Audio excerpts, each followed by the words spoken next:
ஈரோடு மாவட்டம் காலிங்கராயன் பாளையத்தில் வலி நிவாரண மாத்திரைகளை ஆன்லைன் மூலமாக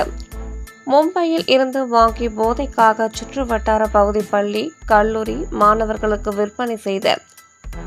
2 வாலிபர்களை பிடித்த போலீசார் 500 போதை மாத்திரைகளை பறிமுதல் செய்தனர்.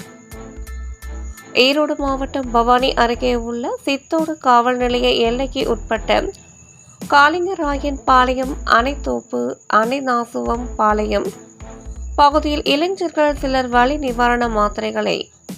போதைக்காக பயன்படுத்துவதாக சித்தோடு போலீசாருக்கு தகவல் கிடைத்துள்ளது.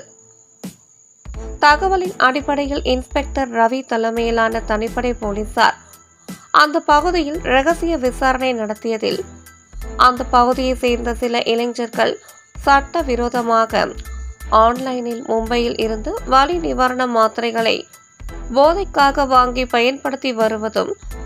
சுற்றுவட்டார பகுதி இளைஞர்களுக்கு விற்பனை செய்து வந்ததும் உறுதி செய்தனர்.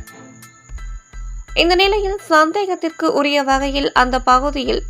சுற்றித் திரிந்த இளைஞர் ஒருவரை பிடித்து அவரிடம் நடத்திய விசாரணையில் அவருடைய பெயர் தாமு என்கிற தாமோதரன், வயது 24 என்பதும், அவருடன் அதே பகுதியை சேர்ந்த பரமேஸ்வரன், வயது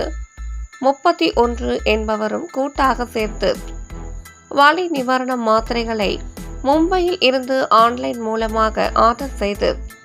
கொரியர் சர்வீஸ் மூலமாக பெற்று பவானி, சித்தோடு, குமாரபாளையம், லட்சுமி நகர், காலிங்கராயன் பாளையம்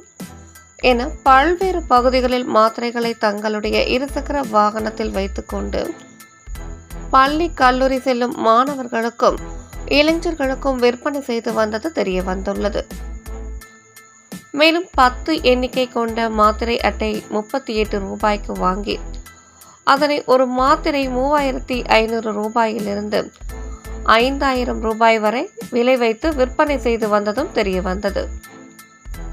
இந்த நிலையில் இளைஞர்கள் இருவரும் கூட்டாக சேர்ந்து பதுக்கி வைத்திருந்த 500 டிபென்டோல் வலி நிவாரண மாத்திரைகளை பறிமுதல் செய்து இருவர் மீதும் வழக்கு பதிவு செய்து குற்றவியல் நடுவர் நீதிமன்றத்தில் ஆஜர்படுத்தி மாவட்ட சிறையில் அடைத்தனர். மேலும் கைது செய்யப்பட்டுள்ள 2 இளைஞர்கள் மீதும்